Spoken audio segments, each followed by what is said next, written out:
Hello friends, विश्व भूगोल की श्रृंखला में आप सभी का मैं आज पुनः एक बार स्वागत करता हूं। इसके अंतर्गत आज हम देखने वाले हैं विश्व के प्रमुख ज्वालामुखियों के बारे में। इसमें हमने पहले ज्वालामुखियों से रिलेटेड एक वीडियो में विश्व भूगोल के अंतर्गत बना चुका हूं, जिसमें मैंने ज्वालामुखी कैसे आते हैं, उसके प्रकार क्या हैं, इन सभी पहलुओं के बारे में मैंने डिस्कस किया था। तो आप लोग उस वीडियो को आप पहले देख लीजिए, और नहीं देखा है तो देख लीजिए। और ये वीडियो जो होगा ये विश्व में मैप में हम विश्व के प्रमुख ज्वालामुखियों को मैप के जरिए बताने की कोशिश करेंगे।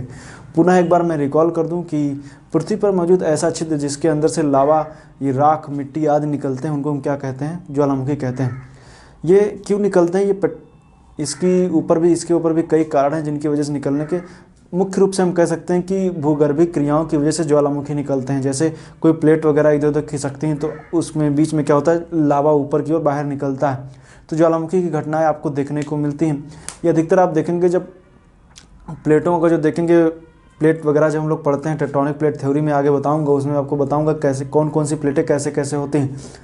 जब दो प्लेटें पास में आती है तो टकराव की स्थिति बनती है, और जो कमज़ोर होती है वो नीचे चली जाती है, और उसके नीचे जाने से वो प्लेट क्या होती है, गलने लगती है। और गलने की वजह से क्या होता है, उसी प्लेट का जो हिस्सा होता है वो क्या होता है, ज्वालामुखी के रूप में, उद्गार के रूप में बाहर आने लगता है। क्योंकि जो प्लेट है, प्लेटों के नीचे आप देखेंगे तो एथनोस्फीयर है। एथनोस्फीयर में क्या लावा भरा हुआ है, वो क्या होता है, बाहर निकलने लगता है। तो आपको ज्वालामुखी की घटनाएं आपको देखने को मिलती हैं। ये तो हो गई कि ज्वालामुखी आते कैसे हैं, लेकिन उसके प्रकार भी कई प्रकार के हैं।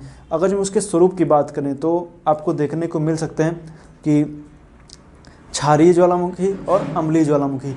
अम्लीय क्षारीय के भी दोनों में क्या होता है, डिफरेंस होता है। अम्लीय ज्वालामुखी जो काफ़ी गाढ़ा होता है, क्षारीय जो होता है थोड़ा सा, क्षारीय की मैं बात करूँ, थोड़ा पतला सा होता है, काफ़ी दूर तक फैल जाता है। क्षारीय क्या होता है, वो दूर तक फैल जाता है। अम्लीय क्या होता है, ऊंचाई तक लंबे लंबे वैसे ही रहता है। फिर बात आती है कि ये तो हो गई स्वरूप के आधार पर। दूसरी बात आती है सक्रियता के आधार पर ज्वालामुखी। सक्रियता के आधार पर भी हम इनको तीन पार्ट में बांटते हैं: सक्रिय ज्वालामुखी, सुषुप्त ज्वालामुखी और निष्क्रिय ज्वालामुखी। सक्रिय ज्वालामुखी वे ज्वालामुखी जिसमें वर्तमान में भी क्या होता है, उद्गार की स्थिति बनी हुई है, उसमें से वर्तमान में क्या होता है, लावा बाहर निकलता रहता है, उनको हम क्या बोलते हैं, सक्रिय ज्वालामुखी। फिर होता है कि सुषुप्त ज्वालामुखी। सुषुप्त ज्वालामुखी हम उन ज्वालामुखियों को कहते हैं जिनमें भविष्य में, वर्तमान में तो उद्गार नहीं हो रहा है, लेकिन भविष्य में उनसे क्या हो सकता है, उद्गार की स्थिति बन सकती है, इसलिए उनको हम क्या सकते हैं, सुषुप्त अवस्था में है। जैसे आप देखते हैं ठंड के मौसम में कई सारे ऐसे जीव होते हैं जो सुषुप्त अवस्था में, हाइबरनेशन में चले जाते हैं।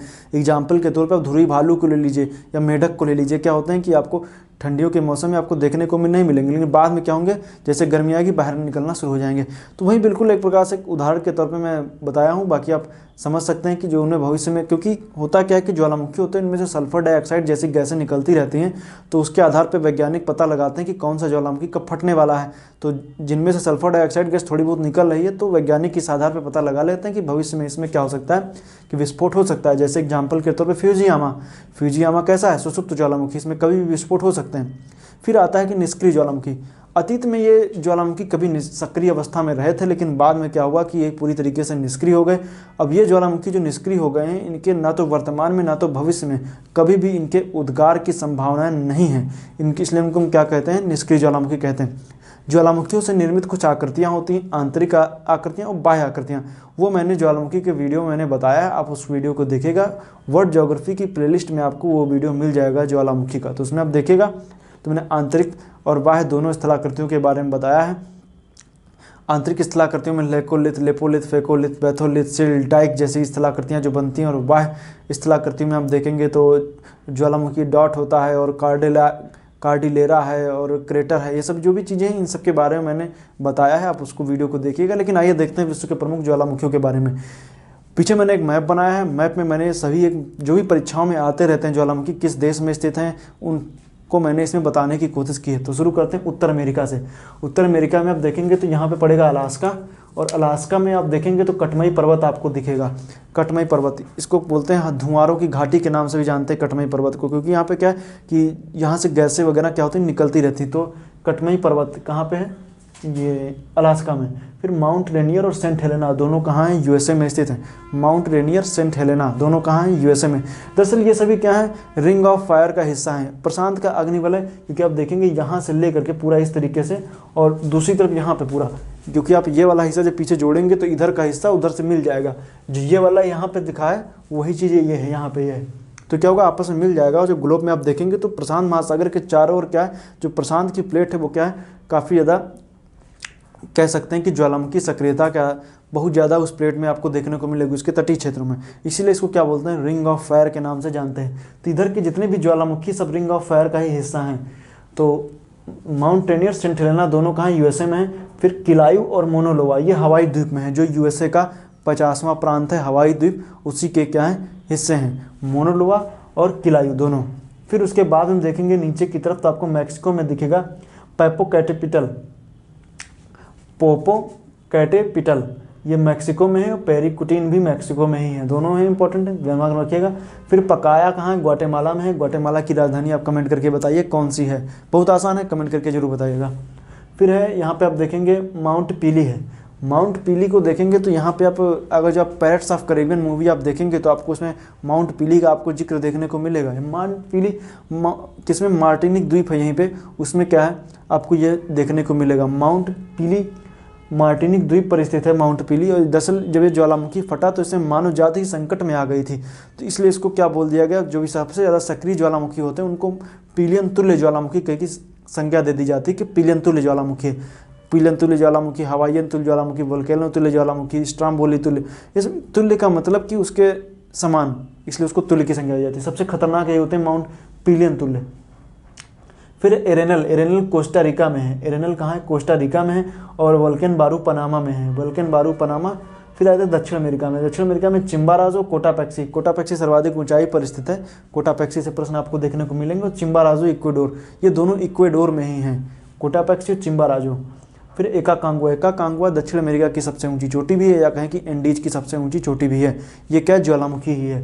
फिर ओजस डेल सलाडो, ओजस डेल सलाडो की मैं बात करूं तो ये चिली और अर्जेंटीना की सीमा पर स्थित है। ओजस डेल सलाडो ये सर्वाधिक ऊंचा ज्वालामुखी में से एक है, ओजस डेल सलाडो। फिर विलाटिका, विलाटिका चिली में ही है, कुछ खास इंपॉर्टेंट नहीं है, दिमाग में रखना चाहें तो रख भी सकते हैं।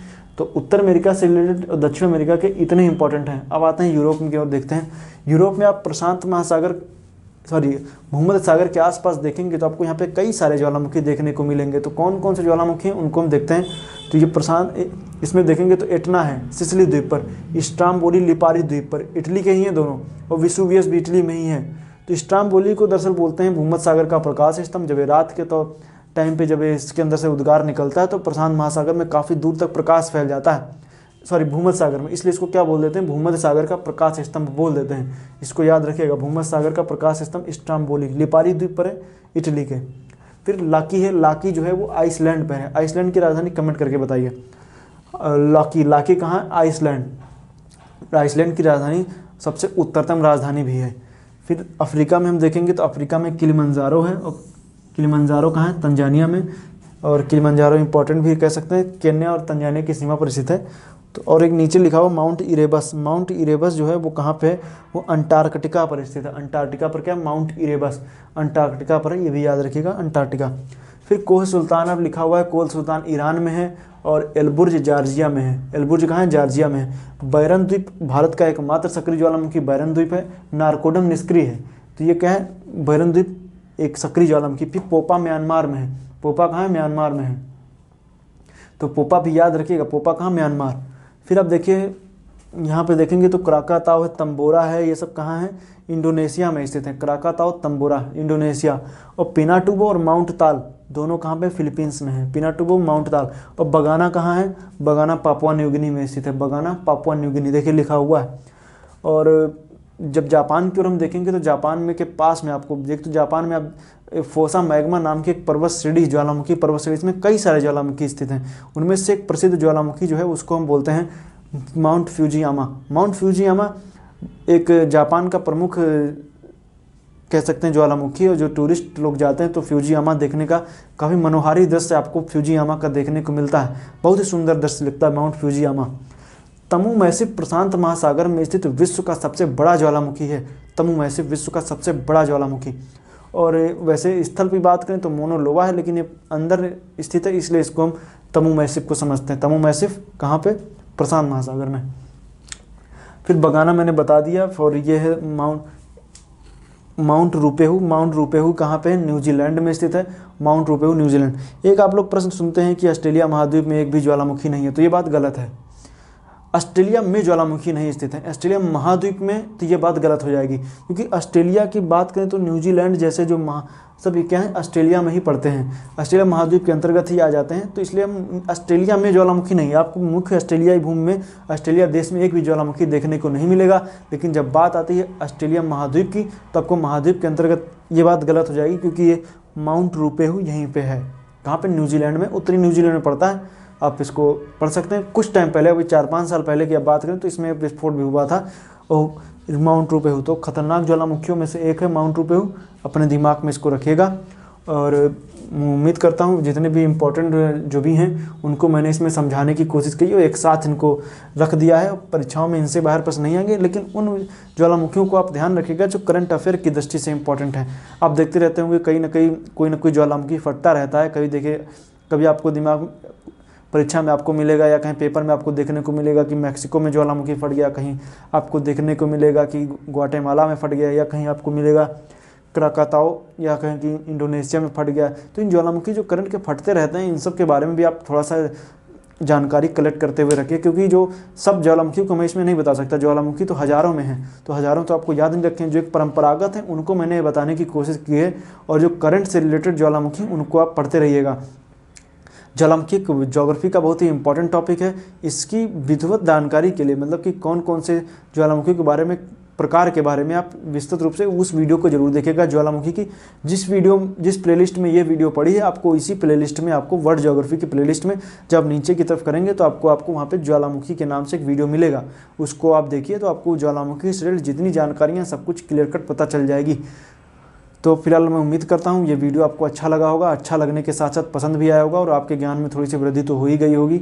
आगे मैं आपको ज्ञान में वृद्धि करता रहूँगा। तो फिलहाल आज के लिए इस वीडियो में इतना ही। अगर जो आपको वीडियो अच्छा लगता है तो लाइक, शेयर और सब्सक्राइब करना मत भूलिए। सब्सक्राइब करने के बाद बेल आइकन भी दबा दीजिए, नोटिफिकेशन आपको मिलती रहेंगी, और नए नए वीडियो पढ़ते रहेंगे तो आपको उसका फ़ायदा मिलता रहेगा। इस चैनल पर आपको बहुत कुछ है देखने के लिए, आप इसको विजिट कीजिए। सिर्फ एक वीडियो मत देखिए, जो भी वीडियो पढ़ते हैं उनको देखिए। जो भी यहाँ पे पढ़ाते हैं वो वेल एजुकेटेड टीचर हैं, या जो भी लोग पढ़ाते हैं वो अपने आप अपने विषय को लेकर के काफ़ी ज़्यादा सजग हैं और उन विषयों में अच्छी कमांड रखते हैं। तो इसलिए आप उनको, आप जो भी चीज़ें, चाहे हिस्ट्री की बात हो, चाहे वो करंट अफेयर की बात हो या मैथ की बात हो, जो भी सब्जेक्ट इसमें पढ़ाए जा रहे हैं, आप उनको तत्परता के साथ देखिए।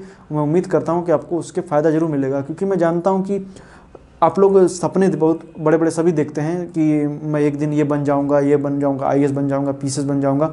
सपने देखते हैं, या कहें कि मानते हैं कि मैं एक दिन वो बन ही जाऊंगा, लेकिन सपने देखने से सिर्फ कुछ नहीं होता, आपको उसको लेकर के करना पड़ेगा। मानने से सिर्फ काम नहीं चलेगा। और चाहत मत रखिए कि मैं बनना चाहता हूँ। चाहत रखने के अलावा उसको लेकर के कठिन परिश्रम करना पड़ेगा।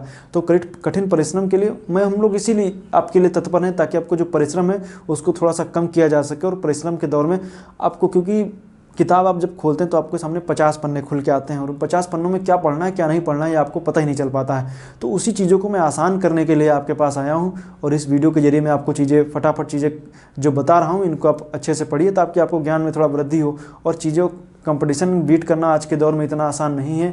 एक प्रीलिम्स की परीक्षा निकालना भी आज के दौर में उतना आसान काम नहीं रहेगा। तो कहने का मतलब यही है कि आप जब तक पढ़े रहेंगे तो प्रीलिम्स कोई बहुत बड़ी बात नहीं होती, आराम से निकल जाएगा। लेकिन अगर जो आप कुछ सब्जेक्ट हैं, जो टॉपिक हैं सिलेक्टेड, उनको आप निगलेक्ट करेंगे तब आपका नहीं निकल सकता। तो ज़रूरी ये है कि जो भी पढ़ें उसको अच्छे से पढ़ें, अच्छे तरीके से पढ़ें, ताकि आपको उसका आगे लाभ मिल सके। और जो भी टॉपिक पढ़ें तो ये मत सोचें कि आया हुआ है। अगर जब UPSC की तैयारी करें तो अपने सोचने समझने की क्षमता को बढ़ाइए। अगर जब UP PCS या अन्य स्टेट PCS की तैयारी करें तो आप रटने की क्षमता को साथ साथ समझने की क्षमता को भी बढ़ाइए, तभी आप उसको निकाल पाएंगे। तो फिलहाल आज के लिए इस वीडियो में इतना ही। हमें दीजिए इजाज़त। अगर जो आपको अच्छा लगा तो कमेंट करके मुझे बताइए कि इसमें आपको कौन सी चीज़ें अच्छी लगी, और जो भी इसमें कमी रही वो भी हमें कमेंट करके बताइए। तो फिलहाल धन्यवाद।